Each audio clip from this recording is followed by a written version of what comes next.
We are here. We are here. Kick this off. Hey, what's up, guys? I've got a good buddy, Shep Rose, who you most likely know from the Bravo TV series, which 10 seasons. Going to be about 10 coming up here soon. Yep. Southern Charm. Yep. Is there a cap on the amount of seasons they can do? No. It just keeps going.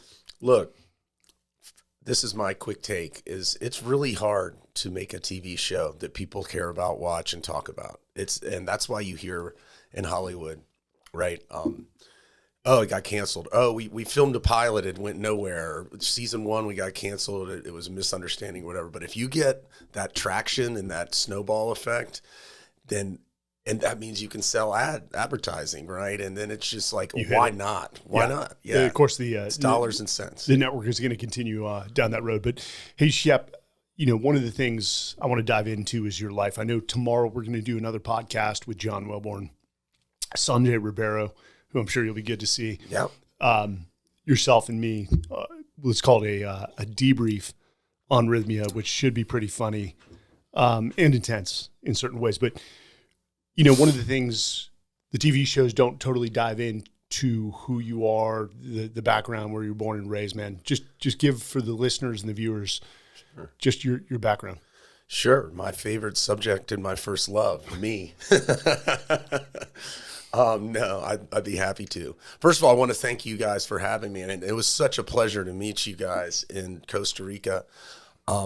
Unexpected, because y'all were together, so that helps a little esprit de corps there, but I didn't know anybody, and I was feeling my way around, which is fun. I think you put yourself in an uncomfortable position and you grow that way, and being a stranger in a strange land is always interesting. It's just interesting. And so I was pleased to meet you guys fairly quickly in the process, because it made me feel, okay, there's some people who are somewhat like me, or the same mindset at least, because there's a lot of kumbaya, there's a lot of yoga, there's a lot of breathing.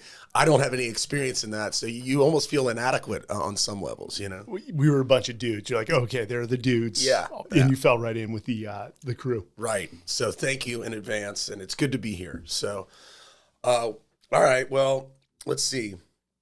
I grew up in Hilton Head Island, South Carolina. My mom's family is from Montgomery, Alabama. But her dad, my grandfather, is a great man. He was went to Yale. He served in the Navy and was on both fronts, both theaters or what have you, and has some amazing stories from World War II. You know what we call that? Unlucky. Yeah, exactly. And he was a great man. And so he went to Yale Law School after he served and did very well. And then clerked for a Supreme Court justice. He was lucky enough to do that, who was from the South. So there was a connection there, because he was from Selma, Alabama, my great-grandfather.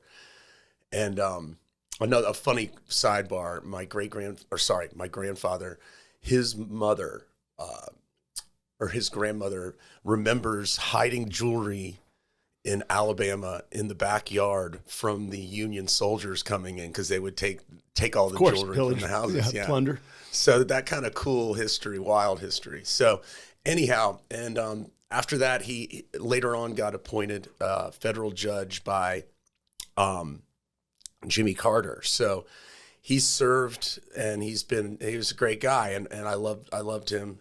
He's passed. My grandmother's passed too. She was a piece of work. Her nickname was the General. She was not the warmest of people, but she was a real trip, and everyone loves her. But she was tough on everyone, especially my mom. My dad. So I had that southern Alabama roots, and then my dad's family. They were granted land in upstate South Carolina in 1700s by King George III. No kidding. Yeah, it's like 40,000 acres, let's call it. And it's now, the town is called Boykins, South Carolina. That's my dad's side of the family, the Boykins. And so that was pretty cool. And it's great hunting land. We go there now. The family tree is crazy because in South Carolina, from the 1700s on, pretty much every family has someone that slept with each other, and so everybody's somehow involved. I meet people who are like, I'm your distant cousin all the time. So got some historical roots in in America, basically. And I mean, real quick, back to my mom's side. Um, they came west from New England, early 1800s, late 1700s, and settled in Chicago and started the railroads in Chicago and ended up selling that to the Vanderbilt family at some point. Kidding. And then they bought a ton of farmland in Southern Illinois and other real estate holdings. So anyhow, my dad's dad, other grandfather, served. He was in the Army in the tank division under Patton. He was in Patton's tank division. So pretty cool there. And he was a good guy and a tough guy. Anyhow, he started working for Armco Steel out of Ohio, and Middletown, Ohio, and he was an international steel businessman. So my dad grew up in Genoa, Italy, and speaks fluent Italian, and we went back there and met his nannies, and it was really cool. So my dad loves Italy and I feel like we have roots there, and that started my dad's love affair with traveling and being abroad and seeing different cultures and people and really opening your mind. So my dad has really advocated that for me and my sister and my brother. And then we're passing it on to my nieces and nephew. And that's a beautiful thing. So dad moves back, obviously. He doesn't, and goes to college in Swanee. It's University of the South in the mountains of Tennessee. Meets my mom. They get married. My mom was 21. My dad's 26. Yeah, that's not bad. No, it's the sign of the times, I guess. And then my dad gets a job as a lawyer in Hilton Head, and that's where I grew up. And really idyllic. I mean, I can't. We were at Rhythmia talking about a lot of trauma that our fellow attendees were sorting through. Man, I just rode my bike around, my mountain bike all around, and terrorized the neighborhood in a not dangerous way, but shooting squirrels with BB guns and things like that, and just being a kid. And there was really nothing wrong. There was nothing bad that could happen. It was like a giant playground. Yeah. It was beautiful. You could get eaten by an alligator. that was one thing, but there wasn't any crime. There wasn't any like bad actors. It was kind of beautiful. It was great. And so did that, grew up there, loved sports, did pretty well in school. I was very ADD. There's a story where my mom took me, this was in the early days of Ritalin and Adderall, or it was Ritalin. Adderall wasn't yet invented. And she went into a doctor's office, and they put me in a table not unlike this one by myself, and there was a two-way mirror. I didn't know it was two-way, but the scientists were watching me, and I took a test, and when it was over, they said to my mom, well, we have good news and we have bad news. What's the good news? The good news, he did very well on the test. Okay, what's the bad news? He laid underneath the table and put the test I was on my back, and that's how I took the test. They're like, we've never seen anything like that. Like, that's highly irregular. So I started taking Ritalin, and it helped, man. It helped, but it was also, now we're like delving in. I don't know how deep you want to go. We go deep here. We go deep. It's your show, man. Okay, cool. And so I started taking it, and it worked, but it changed my personality. I don't think to the better. I remember not leaving math class. Math was right before lunch, and I wouldn't leave until my teacher had explained everything and that I fully understood it. And this poor teacher was probably like, man, I just want a cigarette. I just want a cigarette and a sandwich. And so I would go into the cafeteria, and my friends were, hey, sit with us. No. I'd sit by myself and just stew in math or whatever science, and then eventually it would wear off and like at the end of the day, and I was back to normal. So I thought that was a little bizarre, but I did get really good grades, and So I stopped taking that. And then I went to boarding school in Virginia, this very nice school called Episcopal High School. And my sister was there. All 4 years? Now I'll get to that. I went sophomore year and then got kicked out senior year.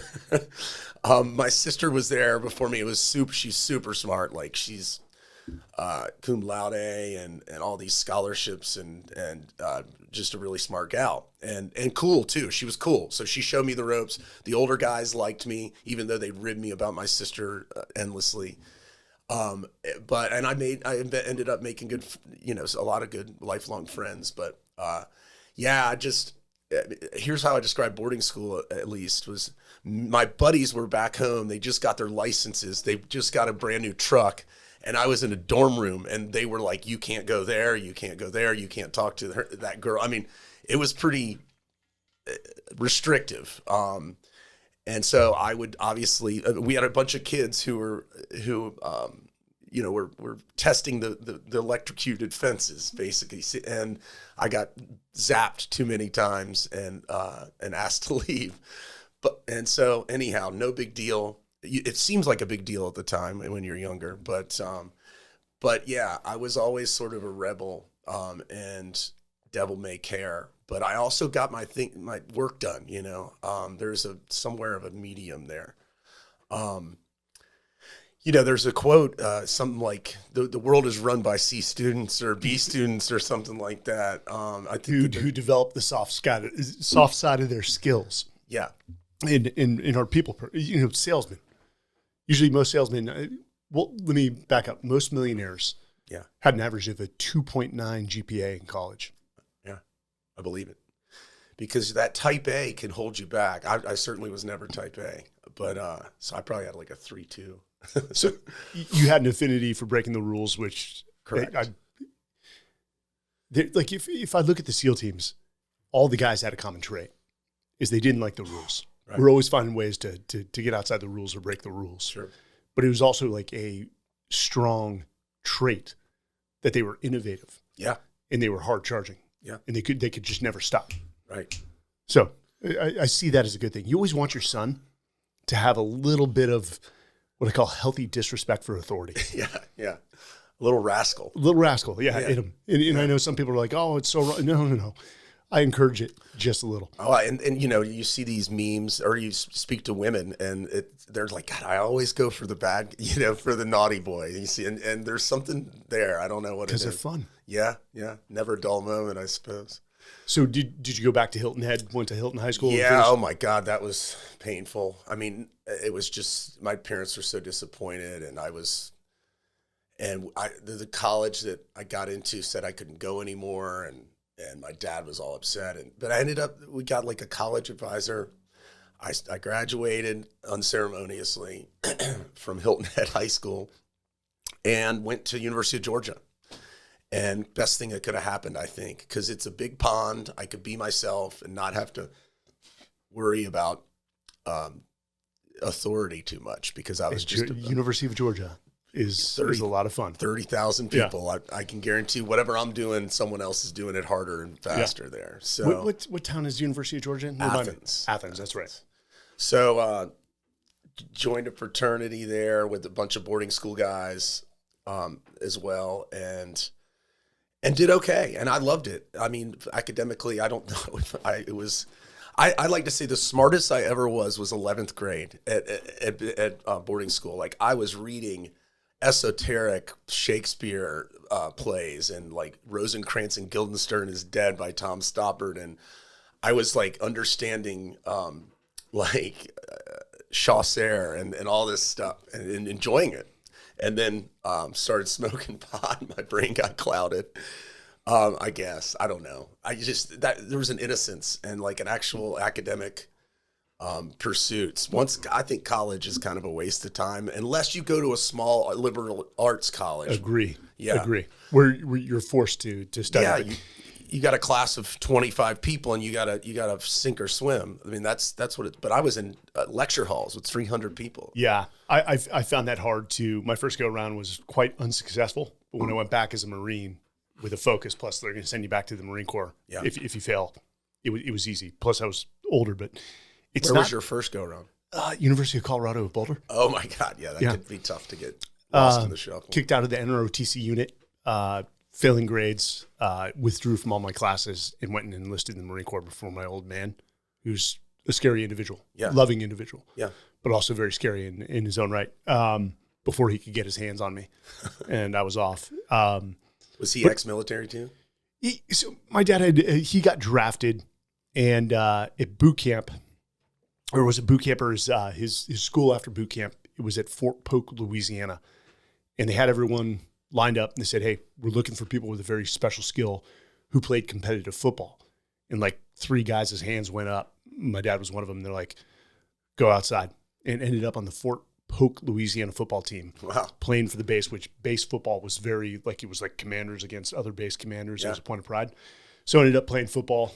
Didn't go to Vietnam. Got out, and you got to understand the Army was a completely different organization back then. It wasn't like World War II.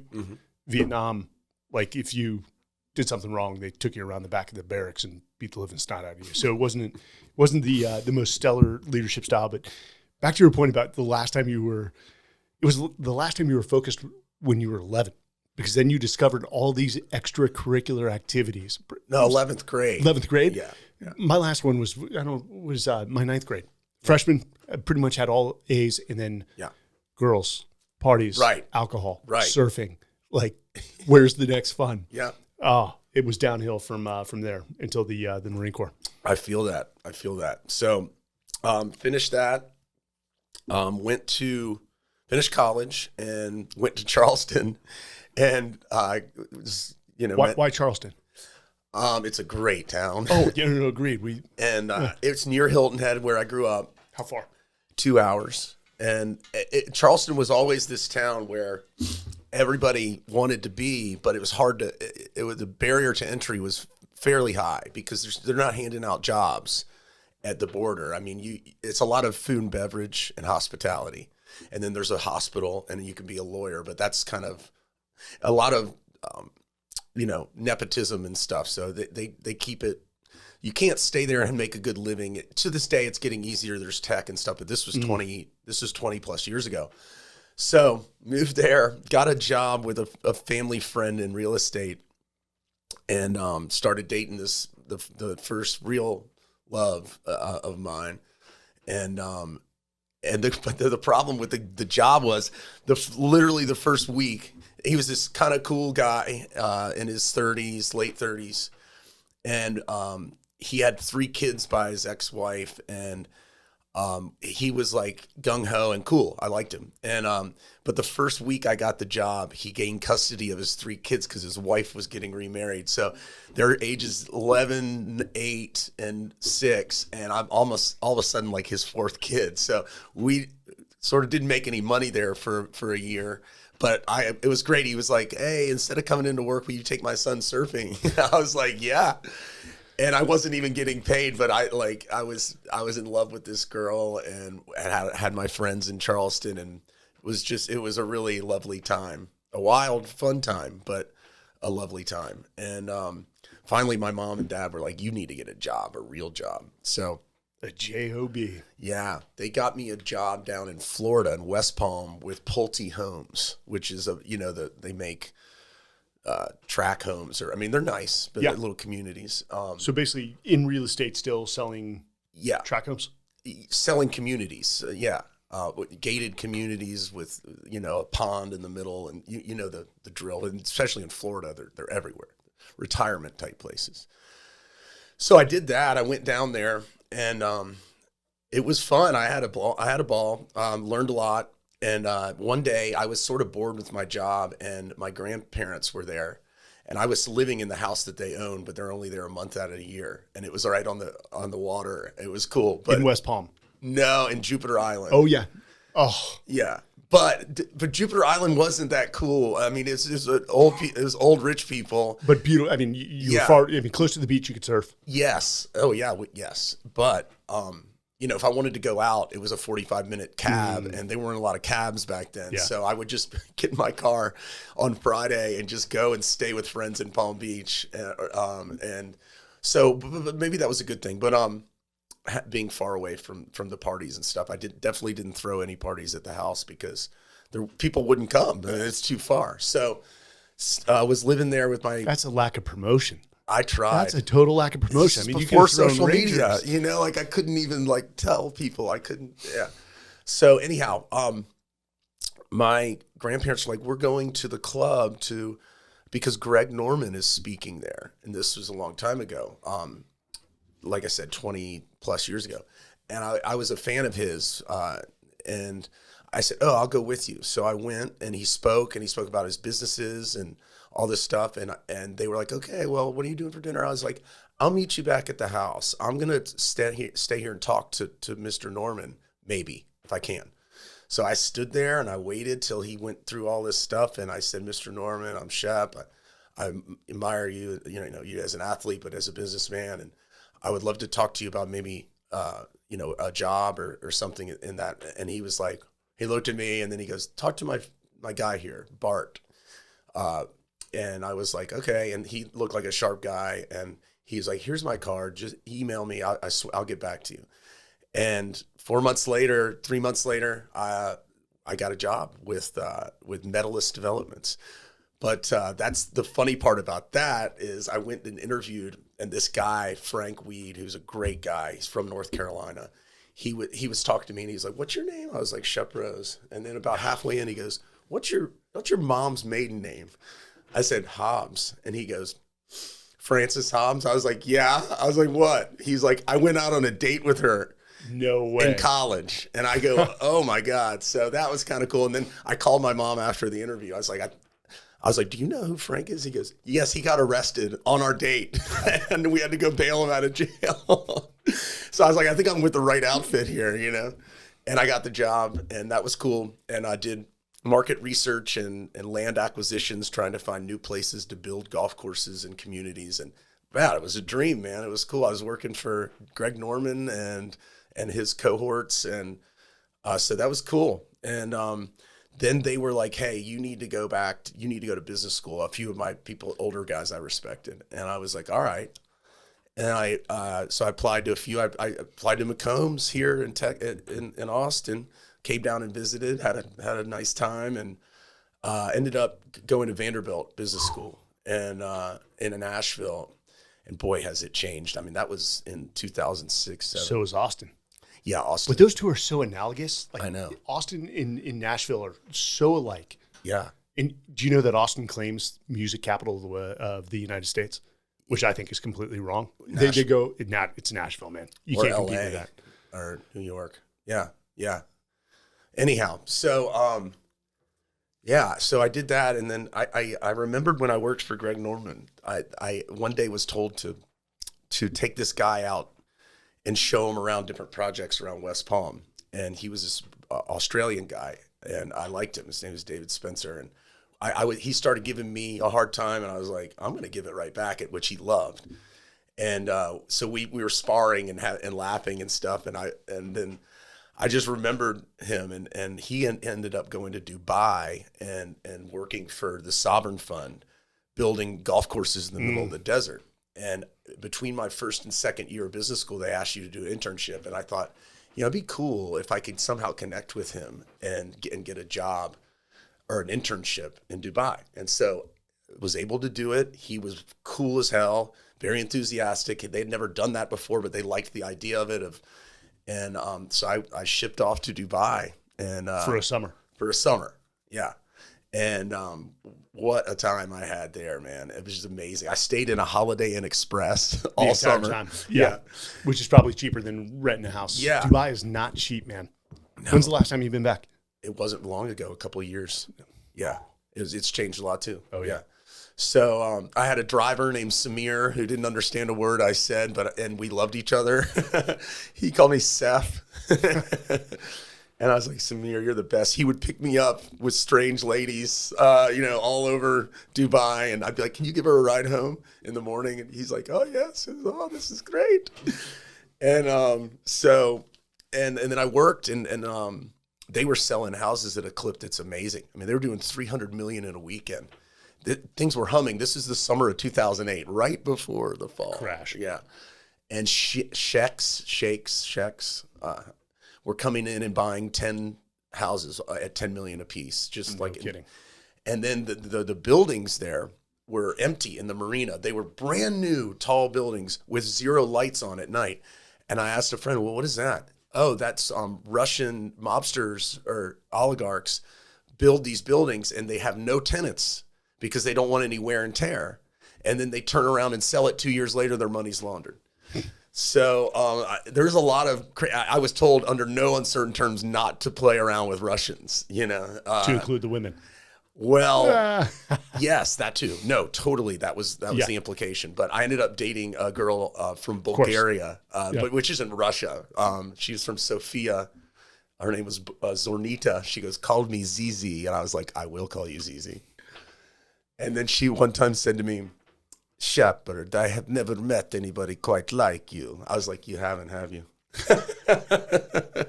She wanted to get married. I don't know. She wanted to come to America, and I was like, hell yeah. She was lovely. What a great girl. So anyhow, afterwards, after the summer, they were like, great job. Would you like to come back and work for us permanently after you're done business school? I was like, hell yeah. I was like, what's the pay? They were like, yeah, we'll start you at $125K and But all expenses paid for. Yeah, and you'll travel around the world to look at projects that we might want to do a new golf course resort at. So whether it be Cape Town or an old castle in Ireland, I was like, this is the dream, right? Yeah. And my dad was so happy for me, man, because he was like, that's what he wanted for me, because he was the international guy, right? Education. Yeah, education, broaden your horizons, and be an international man of mystery. And so I came back riding high, bro. And my parents couldn't have been happier, my dad especially. And I went back to business school, and everybody's like, what? Like, I was like, oh, yeah, you had the best stories compared to anyone who worked at AT&T or went to Google for their internship. Yeah, or Walmart in Bentonville, Arkansas, the Dry County. I had a few friends that did that. They were like, I don't recommend it. But and then it happened. October 2008 happened. Bear Stearns, Lehman's, and it was kind of cool on a certain level because it was happening while I was in business school. So all these professors were like, you have no idea about the historical significance about what's going on. And so I had a front row to that. I didn't even know what it meant. I was never really into the stock market I knew that I wasn't good at like spreadsheets and like organizational stuff. So I knew that wasn't my path, but you had to take all those classes. So I was paying attention. And it was over, man. The party was over, and nobody was hiring. And it was. So they called you and said, "Hey, we're gonna have to retract that offer." They didn't even call, man. Yeah, okay. It was like I couldn't get them on the phone, you know. And I called my friends, and they were like, "Bro, we're running for cover." That was when people were leaving their Mercedes at the airport because they blamed the West for all their ills that the UAE did, and like even my friend David or my boss, David, he had to, flee. I mean, I don't know what would have happened, but because he was running the sovereign fund, he was working with the sovereign fund. I've heard some interesting stories where one, Fazza, the crown prince of Dubai, where they've taken passports. Yeah. They said, no, you haven't fulfilled the value of what we paid you. Yeah. And you're going to be here and work for another 6 months before we give you the passport. Yeah. I'm sure that happened. Yeah. So anyways, that's over. And furthermore, no one's hiring anywhere, especially resort development. So I was a little unnerved, and I ended up trying to start a franchise of a restaurant, be a franchisee of a restaurant out of Atlanta. And that was, I was optimistic about that, but I had the rug pulled out from under me at the 1 yard line. Excuse me. It was pretty disheartening. And the worst part about when you have something you're excited about and you tell your friends and family and then it doesn't come, you have to tell that story again and again because you keep getting reminded about it. And so I was pretty down, man. I was depressed and because I have to start all over. I just spent 8 months like cultivating this and putting together LLCs and looking at real estate and getting excited about that. And then it was over and they were like, oh, you'll find something else. I was like, yeah, I'm sure I will, but what the, so not everything works out the way it should for us, but funny how life works. I meet the creator of our show at a rooftop party in Charleston, and we just hit it off right away. With another party, you were with the same parties? Yeah, no, it was just a big this guy Neil Stevenson who threw awesome parties and they were famous. One time he had one with a teepee and a body painter. So you go into the teepee and he had like a fire. It was on the rooftop and he I mean it was so cool. Thank you, Neil. And so yeah, I met Whitney, our creator, and we just hit it off. I did give him a business card because he was like, I'm doing the show and I'd love to talk to you about it more because you seem like a good fit. And so I gave him this business card. At the time, it said, it just was one guy punching another guy in the balls and it said, go fuck yourself. And that's it. No number, no nothing. You won't forget that business card. He loved it. And he was like, let me buy you lunch tomorrow with my business partner. So we went. And they were interesting guys. They were plugged into the Hollywood scene. They knew all the agents and all that stuff. And I didn't know anything, man. I was never an actor. I was an athlete and a hellion. You were being yourself. Yeah, they loved it. Turns out there's a place for that. Yeah, being a rascal or whatever, a disobedient basically, and devil may care. And we went and filmed a test run up at my family's farm in Boykin. And it went interestingly. I mean, I'd never been on camera before, but 4 months later, I get a call like, "Hey, they love you. They love the premise. They love you. Here's a contract. Go." So that's how it all came about. And it was right when the other thing collapsed. It's crazy. And so it's funny to think if I would be like a franchisee in a town in the South somewhere. You definitely would not have the interesting life you have now, my friend. No, I wouldn't. I'd be chopping onions. No, I don't want the dollar amount, but was the contract worth your time, or was it mainly the opportunity? Think teacher's salary or less. Less. That's first year. That it's an unproven entity. You hadn't proved anything, and So, and then they just did 8 episodes.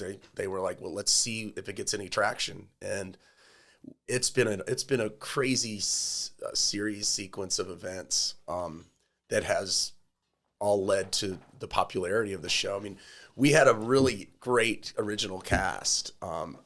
This a larger than life guy who ran for was the state treasurer, but then got arrested and for cocaine But he's from one of the oldest families in Charleston, and the bridge is named after his father. So that's one guy, and he's outrageous. I still think he's like worthy of. He should have his own show or something. But he's since left and all this stuff. And then there was this beautiful girl who was on The Real World originally, but she's from South Carolina and she was living in Charleston. And she's like America's sweetheart. She's funny, sharp, quick-witted. And then there's me, and then Whitney and his mom. They were part of the creator, and his mom were very interesting, funny. Like they just moved down from New York and bought a nice big house, and they were meeting everybody in society. That's how the whole show got conceived. He was meeting all these colorful Southern people at these dinner parties when his mom was being introduced into this world, and he was like, there's something here, man. There's something about these Southern colorful old school characters that he saw the potential in. And to that point, there were really no shows of showing the old Southern. No, that's what it was. It was the answer to the stereotype of Honey Boo Boo. Yes, right? Exactly. These people are erudite and they are well read and well spoken, and they're quite interesting. Sort of like a Mark Twain sort of pursuit, I guess you could say. How many original cast members, the OGs, are still standing? Me and Craig. Craig at the time was just graduated from law school. He was 24 or 5. He's come the longest out of all of us. I mean, I've been on TV for 10 years. It's crazy. Like you haven't seen the audience hasn't seen everything because that's ridiculous, but they've seen me definitely some permutations and variations of my personality and my hopefully evolving maturity and things of that nature. So it's been a wild ride. I mean, it started as, I was myself. I mean, I can't be anyone else, and it was working. And I was having a lot of fun, and I was getting a good response from people, and my friends and family were excited for me, happy for me, and they liked the show on the whole. And all of a sudden, I had this new sort of pursuit. I never saw it as a job. It's funny. I was like, this isn't a job. This isn't a career. I still don't think it is, but it is a job. It's not necessarily a career, unless who knows what's going to happen when it's all said and done. But I always was like, this is going to end tomorrow. So what are you going to do to catapult yourself? Maybe using the popularity of the show. Of course. So I started this hat company that I gave you. It's called Shep Gear. Where? Shep Gear, yeah. Shep Gear? I mean, just American flag hats. And did that, made shirts too. It was never like a gangbusters thing. I probably should have taken it further, but I didn't. It's okay. Still can. Still can. Have that idea from, remember from Rhythmia. Follow your heart, but put, it says Wallif, which is follow backwards, and an arrow across your chest. And you look in the mirror, it says follow your heart. I had that vision one night in Rhythmia. Ayahuasca is good for some things. Dude, creativity. Well, it is. And I was thinking to myself on ayahuasca, I know we're jumping around here, but who cares? I was like, wait a second, you shouldn't be thinking about commerce right now. And then I thought, wait a second, Jerry from Rhythmia, who started the whole thing, he sure as hell thought about commerce during his revelation. He was told to start Rhythmia. And look at him now. I mean, that place is humming. It is. And it's a pretty slick operation and a good one. What is the filming like per season? How long does that run? 1 month, 2 months? Yeah, it's 2.5, 3 months, maybe more. Is that day to day? It's probably 5 days a week. 5 days a week. And you could have 3 days a week. And it's not like I wake up and there's cameras there. It's a little more, it's at least locationally planned out. And but no one tells me what to say. I would bristle at that pretty damn hard, honestly. So I've got to assume, but you're in this bubble. It's basically like you're in a shoebox, like a bunch of cats in a shoebox, and they're rattling it up. And that's what for 3 months. And you love these people. I mean, because I would never pretend to make this a parallel. It's okay. But you're in a foxhole with these people, and they only know about the situation, and you only know. The outside world can speculate or whatever, but you were there, and you were face to face, and you were trying to sort it all out with each other. Do they try to instigate drama a little bit? Is there a little? See, that's the beauty of our show. It happens. It just happens. That's put humans together, and it's gonna politicking and a little bourbon usually. Yeah. I mean, we're always having fun. There's always a party to go to and things like that. So it just happens. I do not respond well to authority, as we've covered. So they don't tell me what to say or do. That would be problematic in my world. And I know what to say or do, but that's not to say I'm strategizing. I am myself, and that's it. That's all you're going to get. And is it 3 months, 9 months off, 3 months, or is there 3 months, 6 months off? No, it's typically 9 months or more, because it takes months to produce the show and churn it out. And so when that comes out, it's a whole new, you're doing press and things like that. So it's a whole new sort of busy bee stuff. And so the Bravo team, are you assigned like a PR sort of rep? Yeah, Yeah. They're lovely. They're lovely. So, yeah, it's an interesting life, no doubt. And I wouldn't trade it. It's been good. Yeah. I have no doubt it opens a ton of doors. I mean, you've got a massive following, and that's probably an understatement. BravoCon. It's hard to even fathom the following, honestly. Like 900 something thousand. That's like a bigger than any army in the world. Yes. And then I get in trouble sometimes, or have gotten in trouble, and probably will continue. I'll do something on Instagram that I think is funny, or my buddies might think is funny, but it's not so funny or it's not so cool. Yeah. Well, there's always going to be fringes, man. Yeah. You can't please everyone. Well, I've screwed up a few times. So, and it sucks, man. You feel like the weight of the world is on you, but man, it's a small price to pay. Life is good. I would never complain. And, you're able to do some good things too. I love promoting. I mean, I love promoting friends, whatever, business, career, but I'll do it if I like the product or the person, I'll do it gratis, no big deal, because the whole rising tide lifts all boats. I firmly believe that, and it's good karma. It's just, so I try to keep it on that sort of level, and I hope I do a bang up job. The bad and the ugly. You do open an aperture into your life for people to see. Yeah. I mean, there's got to be some times where you're just like, hey, I need some time to myself. I need to disappear. Do you ever feel like that? I do, man. I mean, I've had some really low moments, and like literally been in my car saying, I'm just going to disappear during filming. And I had a relationship on camera, and it was very tough on that. It's just the strings that were being pulled, not strings, but threads being pulled, and things were unraveling in real time. And it was very dramatic and traumatic. And, so that was tough. And then there's things when you did something that you shouldn't have, said something, and you just, that other people are talking about it. That's the name of the game, and you're just getting dragged through the mud, but it's your fault. You can't blame anybody else. I'm in control of what comes out of my mouth, yada, yada, yada. So let's be honest. If you had a camera on you for pretty much 5 days a week for 3 months straight, yeah, there's going to be things that happen where they're going to judge. I know. It's like if you had an open mic in our office, like people would hear things we say, and they just wouldn't get the humor. Yeah. That we grew up with. He's from Texas, yeah. Grew up on a ranch. I was amongst a Spartan community. You've got to be careful these days. I know.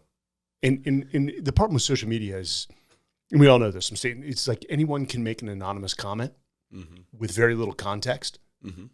And have you learned to tune that out? Or do some of those comments, I don't want to say resonate, but you're like, damn, man, that sucks. Sometimes one will bubble to the surface and I don't even mean to see it. And then I admonish myself for even poking around, basically, because I don't poke around. I learned that early. There's blogs. There's a whole universe of people weighing in. And Reddit. Yeah, well, yeah. And just Bravo fans, that's the secret sauce to this whole thing. They're like the most loyal fans ever. Not to say that they're all peachy keen and on the up and up, but the fact that the show is continuing to go means, yes, positive fans are a big part of it, but it's also people talking and people slinging mud and things. So I decided consciously to stay out of that big time, because it can be really disheartening. And you can feel like, oh, what am I doing this for? But then there's just so many normal people who aren't commenting and appreciate what you do and appreciate the show and maybe appreciate your point of view, even if it is controversial. Or but they don't talk. No. There's the silent majority. Yeah. We've given the microphone to the fringes these days and then validated their opinions. And it's dangerous because, show me the middle, man, and that's where I kind of want to reside. I'm no one. And I'm not trying to create a following. Sammy commented the other day. She's like, "You need to be more personal on your social." I'm like, not going to happen. I'm business forward, but occasionally I'll get a comment that just sucks, and I'm like, man, I almost want to reply to that person, but I'm not going to dignify their comments with the response. There you go. It's an interesting dilemma. I used to fight back a lot. I learned the hard way, especially don't get down in the mud with the pigs. Yeah. You'll become and I'm not saying, if you're just an everyday person, it's how you handle your comments. Yeah. Twitter was a problem. I had to get off of it. I can only imagine. If you can comment with criticism or a varying point of view with some professionalism, grace, and tact, we'll have a conversation. Yeah. If you can act with some decorum. Yeah. And if not, then I'm not going to give you my time. But that's for anyone. Yeah. Regardless of your profession or if you have a following. But I've got to assume that each of the characters, like, is there a score? They're like, hey, Shep, your audience reaction is this. Craig, your audience reaction is no. They don't share that. I'm sure they do focus groups maybe, but and is that determine who comes back on? I'm sure that there's a part of that. Yeah. And I think, I mean, unless I do something stupid, which I have, and that's kind of the reason I was at Rhythmia, because I showed my ass at BravoCon in what happened? It was in Vegas, so I'm not. It's part of it. We're judging people based off of what happens in Vegas now. That's why I avoid that city. Yeah, well, like I don't want to tell you stories. Somebody said you can either go to Vegas to work or have fun. You can't do both. And what I failed to realize is that I was there somewhat to work, or and to meet all the fans and be as gracious and kind and appreciative of all them, and then to take part in the different events earnestly and in sound mind and body. And I got to Vegas, and I think the first night I behaved, but then I had like 3 hours the second day of downtime, or 4 hours, and I just went to the blackjack table, started drinking bourbon and gingers and free drinks. Yeah, and then showed up at a taping of and I was loud and obnoxious. Again, it was not like. I guess I heard through the grapevine, like people were like, oh boy, and that's okay, but it's not okay. And, it's a fine line. It's just a fine line, because part of Bravo is part of the show is letting loose and being outrageous. And so you can trick yourself into thinking that that's your identity. And that's kind of where I'm at right now. So do you feel like you've become a caricature of yourself sometimes, for which people don't fully know you? Yeah. And they only get the snapshots that the Bravo team decides to put into an episode. Yeah. But then again, I'll make mistakes and prove people right, prove the naysayers right. And that's what pisses me off, is when I prove the naysayers right. I'm like, no, don't give the red meat to the lions. You know what I mean? And that's on me, man. And I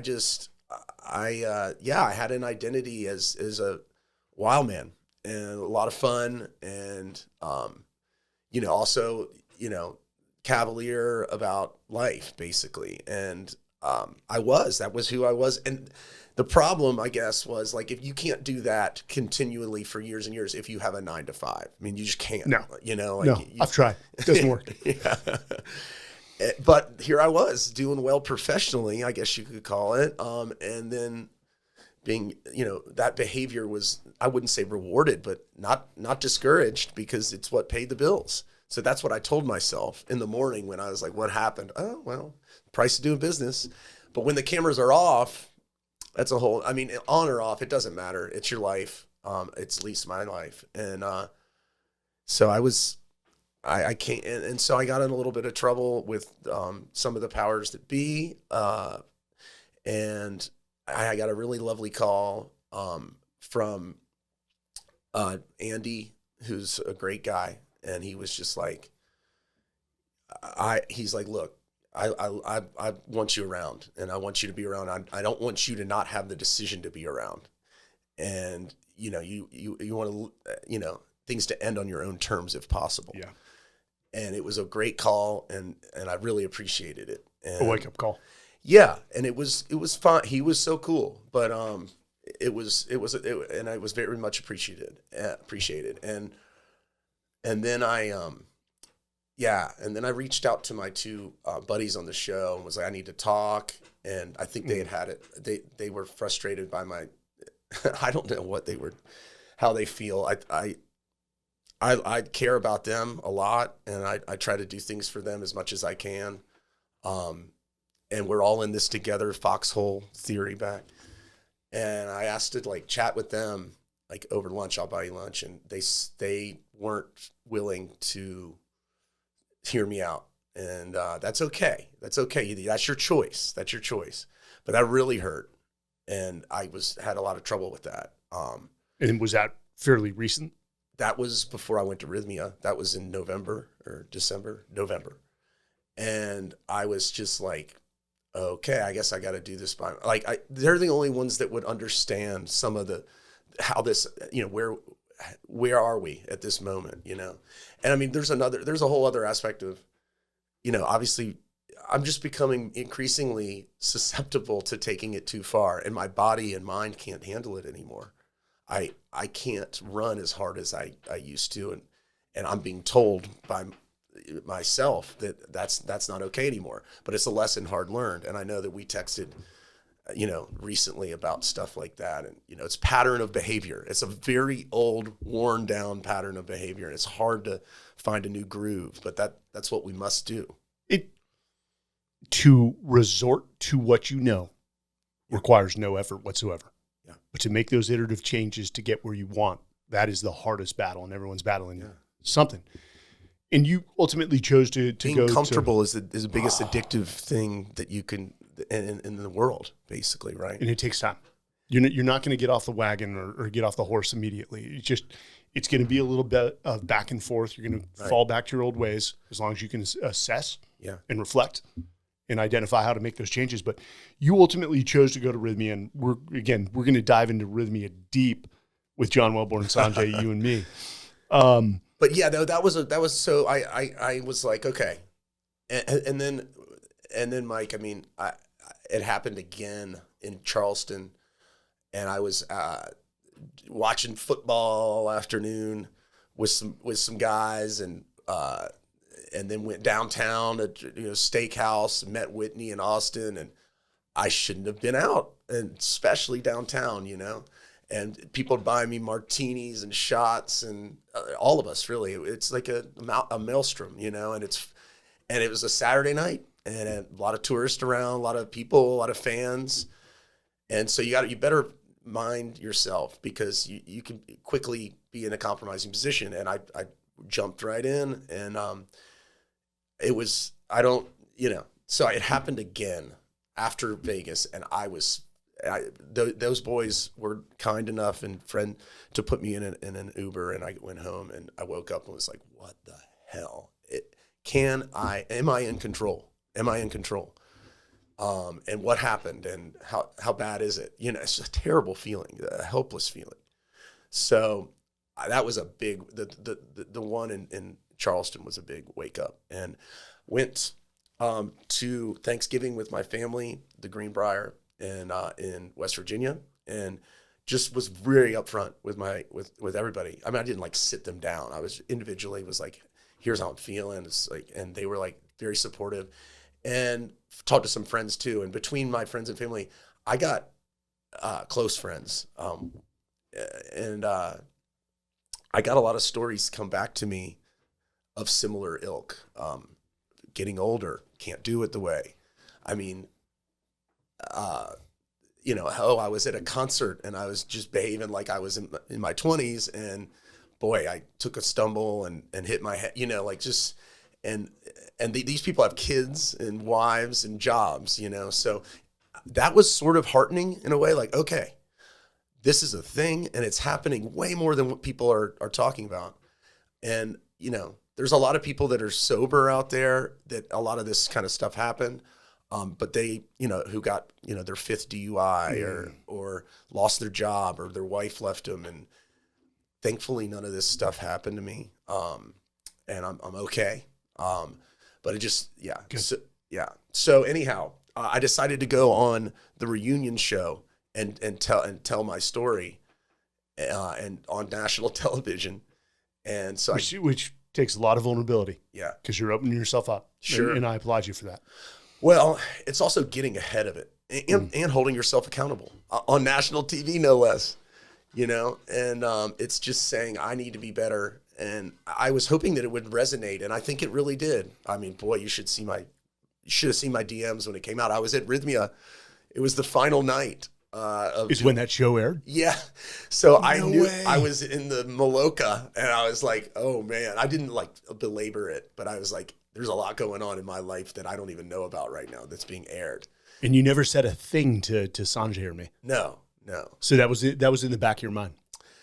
I made a conscious choice to sort of leave the show out of it, unless Mother Ayahuasca wanted to reveal something to me. But it's been, like I said, it's been an overwhelmingly positive experience. So I wasn't shown anything. I wasn't like dancing with the devil, so to speak, at all. I didn't feel that way. And so I chose not to share. I was going to keep those things separate. I went in there. And that's why when I met you guys and you were like, we had a guy drop out, we're doing a documentary. And I had hesitation because I was like, I promised myself I wouldn't be on social media and trying to, but then you guys were so cool. And I was like, this is maybe an opportunity to at least be considered in the same range as you and Sanji. So pretty good company there. It was a good group. If John was there, oh boy, stand by. We would have a blast. I'm going to give him a hard time. Thank you for dropping out John because we still would have asked you, man. Oh, really? Because Good. We met on, I think it was the Sunday morning. Yeah, at yoga. Yeah, and we were cracking jokes. Yeah. In the very back because yoga is not something we traditionally do. We were falling on our ass on the most easy pose. And there was a natural click. And I also am like, I recognize this guy from somewhere. I'm not a Bravo TV guy. I wouldn't think so. Yeah. And I'm like, are you on a show? And you're like, yeah. And you were trying to be as low key as possible and not stay to yourself. But that's, well, dude, in that text stream, you said, hey, this happened last night. And when we talked about pattern of behavior. The other thing too, and when I left my last command, I was newly divorced, drove to Austin. I'm single, going through the MBA or about to start the MBA program, and I fell into a bad rut. I mean, we were drinking Thursday night through Sunday night. I met a great crew of guys, but everything revolved around alcohol. Mm-hmm. And as you're talking, like everything revolves around alcohol. Mm-hmm. And you know what? It's a hell of a lot of fun. Mm-hmm. Going to the bars. We were having a riot. Mm-hmm. And it took me 2 years to figure out. I'm like, and the girl who I'd met saw the pattern of behavior, and she's like, yeah, this is going to be no bueno. And I really like this girl. And I'm like, you know what? I need a change of environment. Yeah. So for all the listeners, like if you continue to run into trouble, you've got to assess, one, the people who you're hanging out with. And again, these were good people. They weren't bad people. They all had 9 to 5s and they were doing extremely well for themselves. But the environment was just toxic for me. Yeah. And I was unraveling even further. Like things just got worse and worse and worse. And I did an Irish goodbye. Like just they were texting me, calling me, wouldn't answer for months.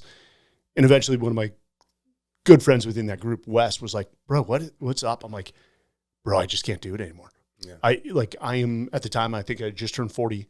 I'm like, this is unsustainable. Yeah. And I met a girl that I really like. Yeah. And removing myself from the environment was the hardest thing to do, but it was also the best form of self-love I could ever wish for because I started getting back to the discipline I knew and the accountability I knew. But let me ask this. It's a good point, and it's really hard. Yeah, especially, but a lot of my great friends from early days that they've, that went the family route. And so, but then then there was me. I was single. I was now on a TV show. I had to find new cohorts, and I certainly did. I mean, I can sniff them out from a mile away. And, but yeah, I think you're right. There's certain people who I love dearly that probably aren't the best for me. And maybe they feel the same about me. I bet you they do. Let's be honest. It sort of validates your life when those friends that went the family route are like, dude, I'm so fucking jealous of you. I know. I'm like, that happens. Tons. Like the wife's in the background yelling, change his diapers. And you're just like, bro, the grass is always greener on the other side. I know. 100%. But I mean, your wife is newly pregnant. Are we announced that? Well, we just did publicly. Great. Awesome. Yeah. No, we're at 8 weeks. So thank you. Yeah. And that's going to be a whole other level of responsibility, but I think a good one, right? I mean, we're not, I don't think, meant to chase every whim and be totally selfish our whole life. It's good to be that way for a period of time. It's great. No complaints here. But to have different phases and levels of maturity, I think is something that I'm really interested in at the moment. Unfortunately, I was in a 2.5 year relationship, and it ended. And she really wanted me to make some changes. Of course, you can't change on someone else's timetable. And now it's sort of the train left the station, and I'm sort of in that headspace now. But it's okay. I'll regroup, and I don't know. I think relationships are super important with the opposite sex or same sex or whatever, for a level of stability and accountability. Because you can't rush into that. Like, I consider myself blessed. I was married before, divorced, and I found my alter ego in her. But I'll tell you, I am excited about the news.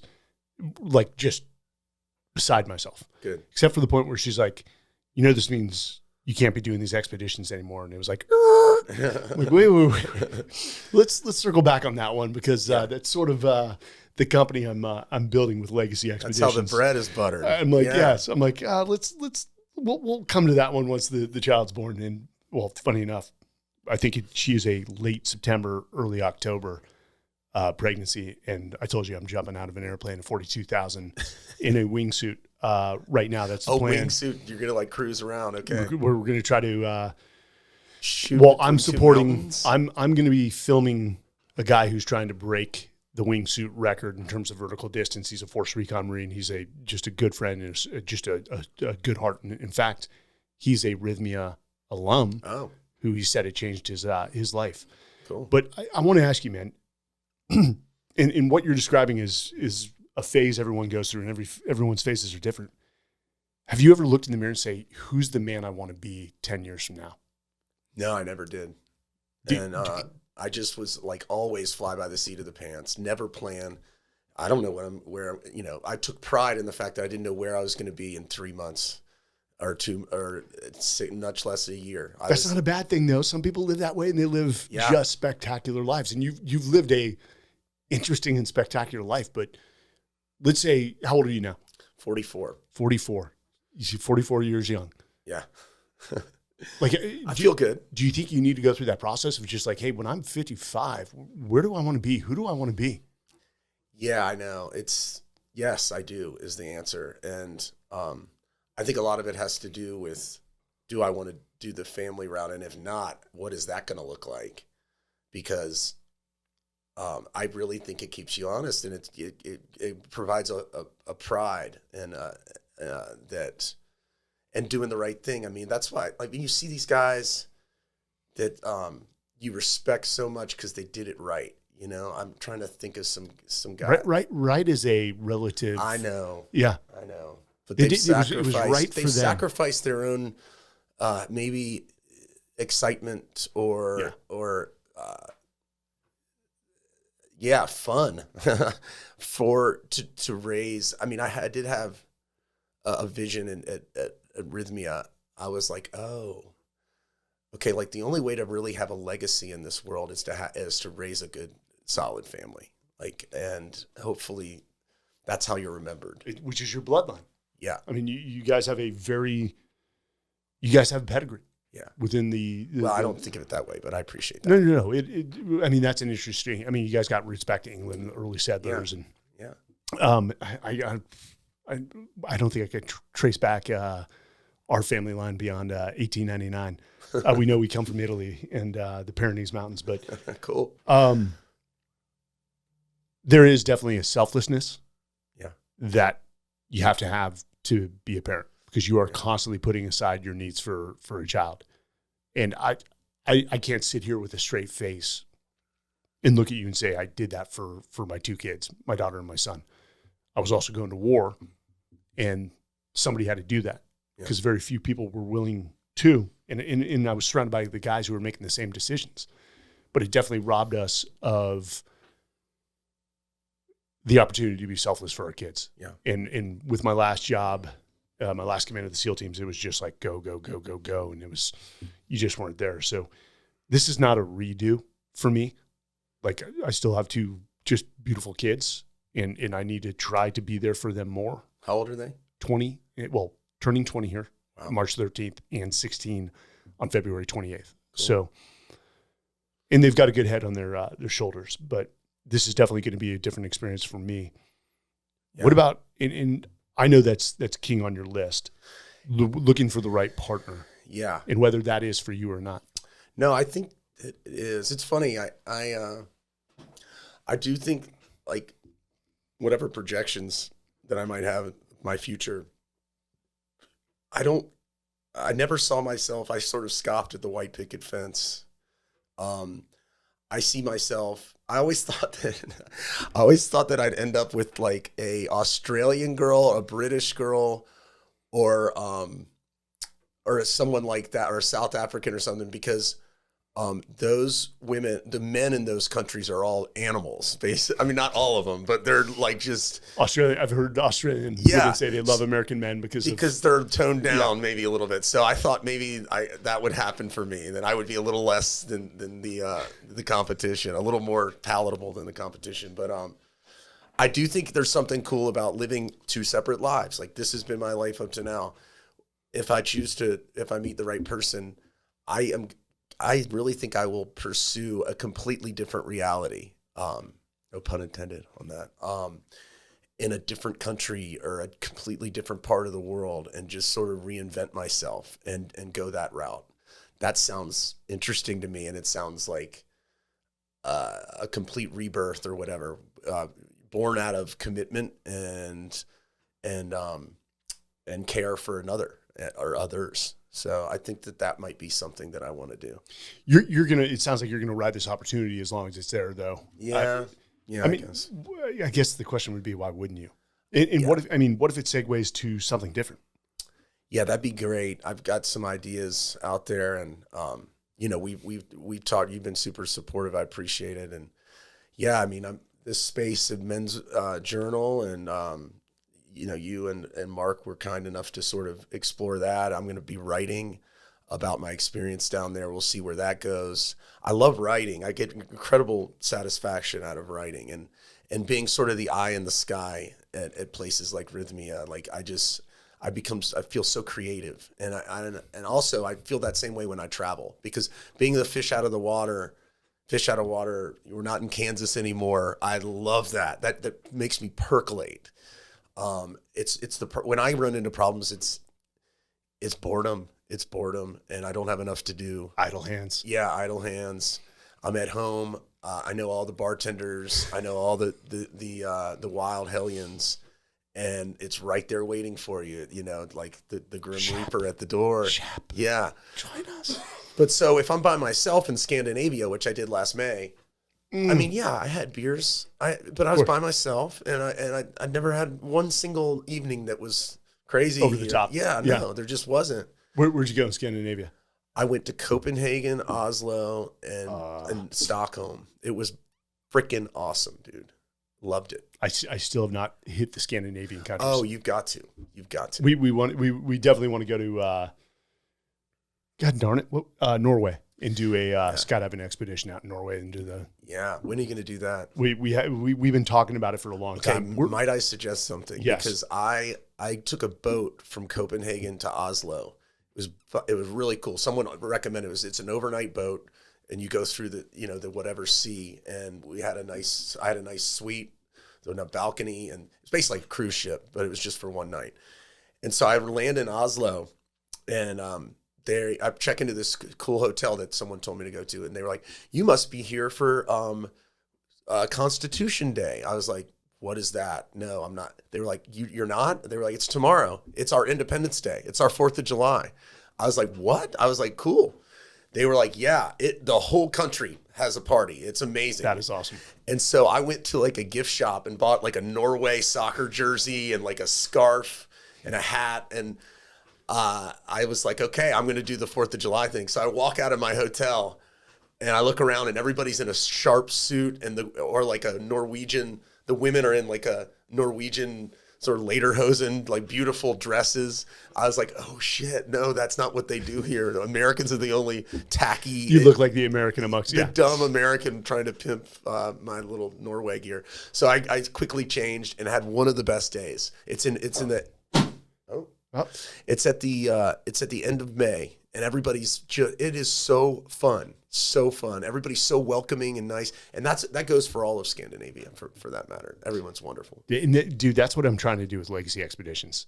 Is it's not only skydiving into these places, but getting to experience the culture. Yeah. Yeah. We went to Iceland and we had to cut that. Will was with us.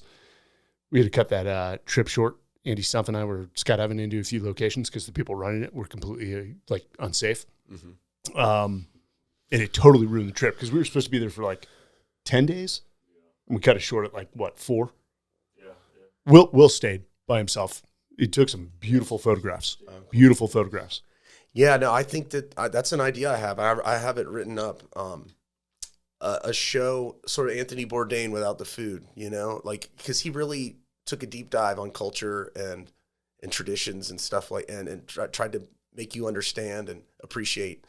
God, he was good. He was so good. And Anthony Bourdain passed away, right? He killed himself. Isn't that, It's so sad. But a guy who you would think is like, this guy's on top of the world, he's impacting lives, was struggling.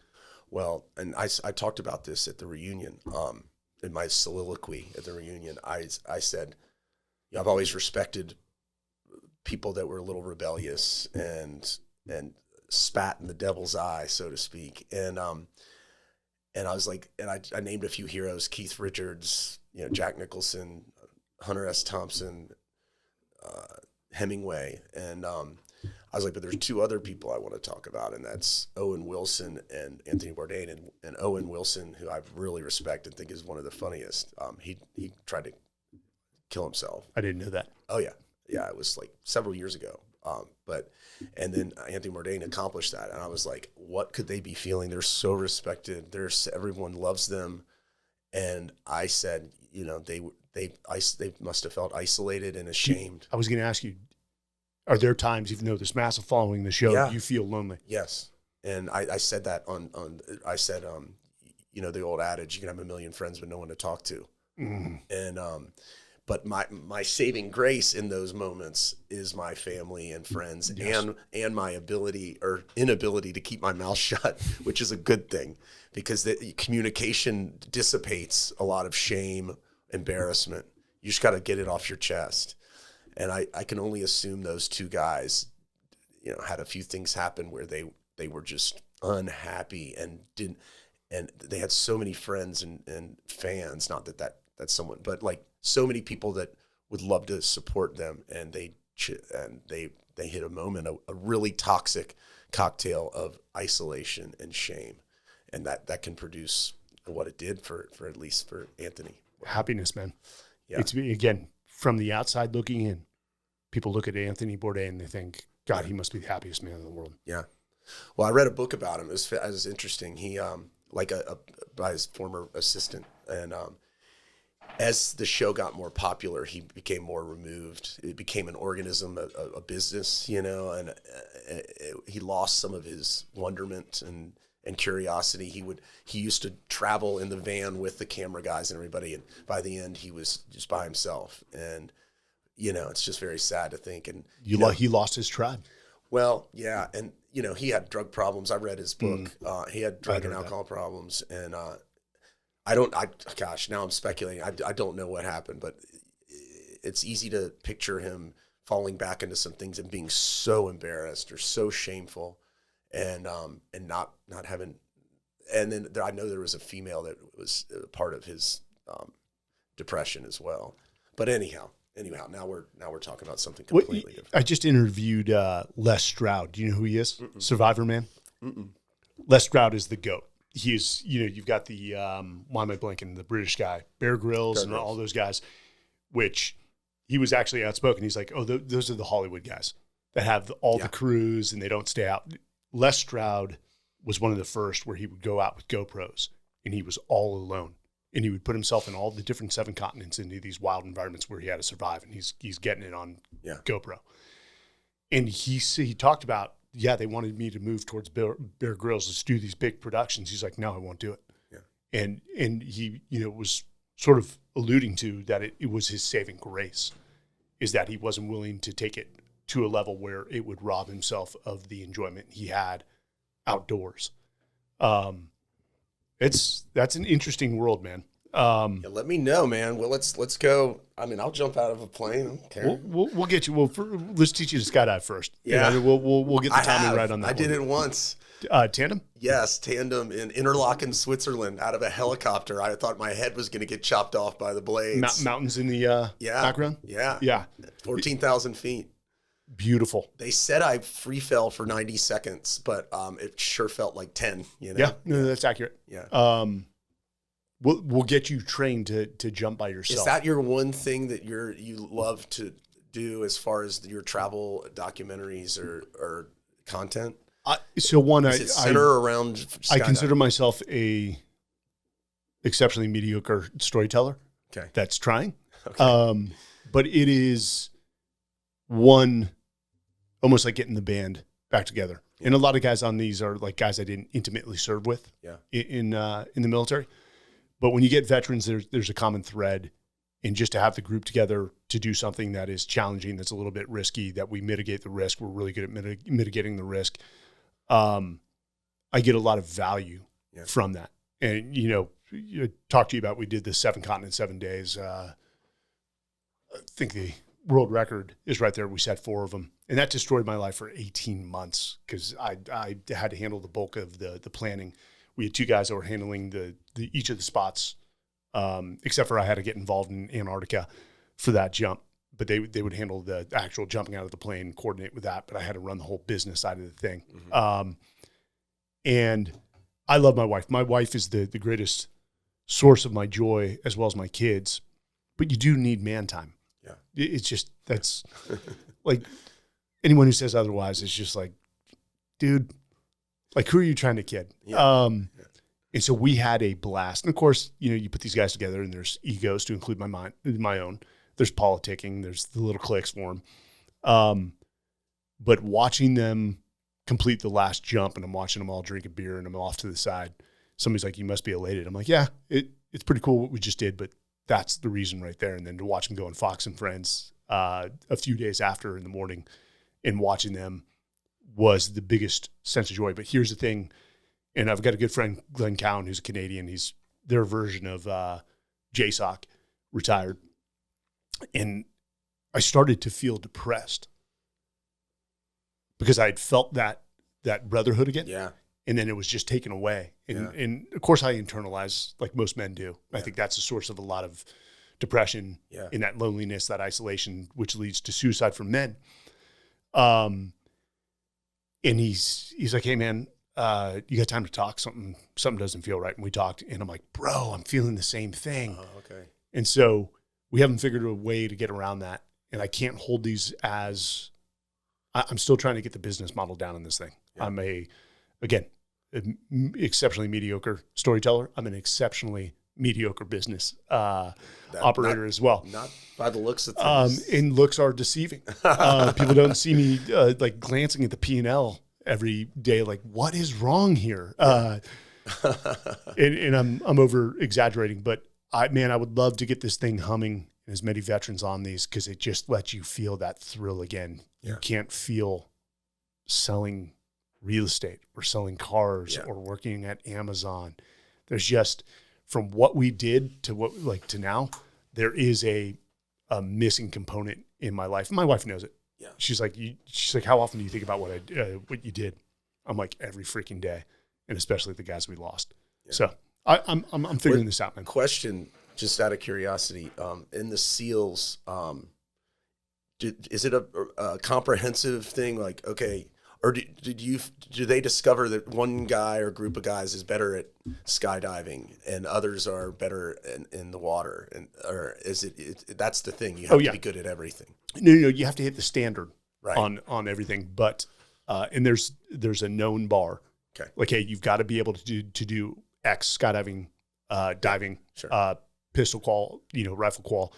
But then some guys excel beyond others. And some people get way into skydiving. Other guys get way into shooting. Yeah. And again, I consider myself mediocre. I met the bar, jack of all trades.